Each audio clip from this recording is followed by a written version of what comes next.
¿Qué tal amigos? ¿Cómo están? Bueno, hoy quería hacer un videito sobre un tema súper interesante que es la herencia. ¿Sí? No solo digamos, aquellos bienes que recibimos cuando fallecen nuestros progenitores, sino una herencia simbólica que se entrama con esta otra herencia. ¿Sí? Nosotros venimos al mundo siendo parte, nos trae otro al mundo, ¿sí? Nos trae otro al mundo. Y ese otro que nos trae puede a veces ser o no el mismo que nos recibe, que no es lo mismo. Pero entonces hay otro que nos trae y hay otro que nos recibe, ¿sí?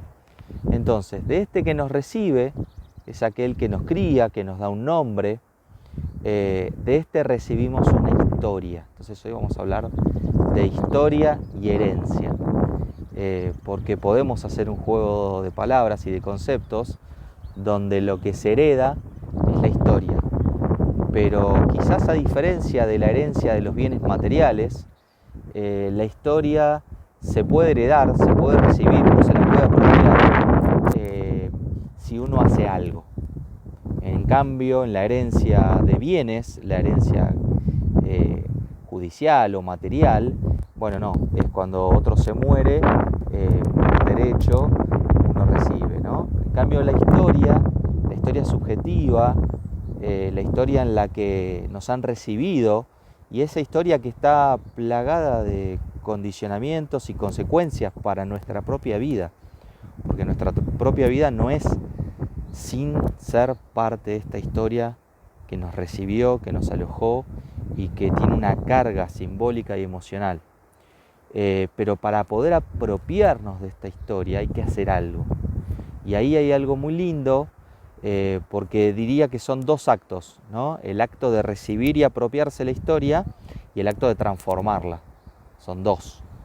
Lo que llamamos en psicología subjetivarla, hacerla nuestra esta historia, es un recorte. Ustedes tendrán la experiencia común y corriente en aquellos que tengan hermanos y si no cualquier otro familiar, o haber escuchado amigos donde por ahí gente de una misma familia relata la historia de esa familia de forma distinta, ¿sí? Quiere decir que se la han apropiado, han reconocido ser parte de esa familia con su historia, cada uno a su modo.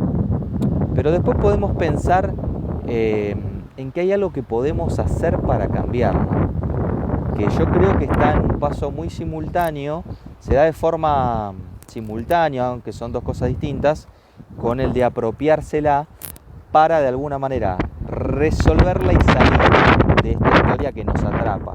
Es decir, podríamos decir que formamos parte de una historia, quizás sin saberlo, y en el acto de transformarla, la apropiamos y la superamos, la trascendemos.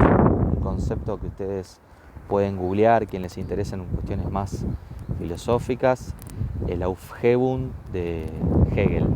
¿Sí? Es un proceso que se da en simultáneo. Entonces, lo que propongo pensar es una herencia que no es la herencia material, sino es una herencia de historia, que en realidad uno ya está inmerso en esa historia desde el momento que está vivo, y luego esta historia que nos la apropiamos al mismo tiempo que la transformamos con un acto nuestro, que es nuestra propia curación de esa historia. Es decir, ese lugar que recibimos de forma pasiva, lo transformamos con nuestra interpretación de la historia y, por supuesto, con actos que afirman, confirman nuestra interpretación y una nueva dirección en la historia. Porque cada acto que hacemos le vamos dando una dirección nueva a la historia. Y ahí está nuestra participación. Así que bueno, tenía muchas ganas de iluminarles este entrecruzamiento entre historia y herencia. En los momentos de heredar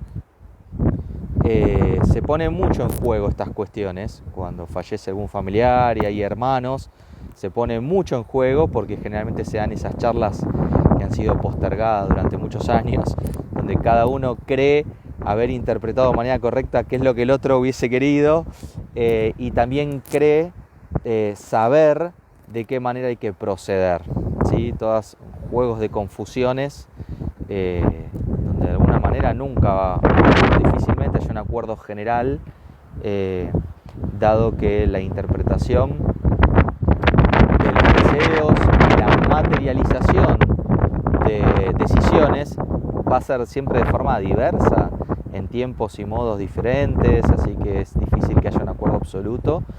Y además, fíjense qué interesante, si hubiese un acuerdo absoluto, no sería necesario el proceso de cada uno. Entonces no hay acuerdo absoluto porque hay acuerdo del uno por uno, por uno, por uno, de cada uno de nosotros respecto de aquellos que nos han recibido para traernos a este, en el caso de hoy puedo decir, maravilloso mundo. Así que bueno, les dejo un abrazo y espero que hayan disfrutado de esta conversación que espero seguir teniendo con ustedes. Déjenme sus comentarios, háganme preguntas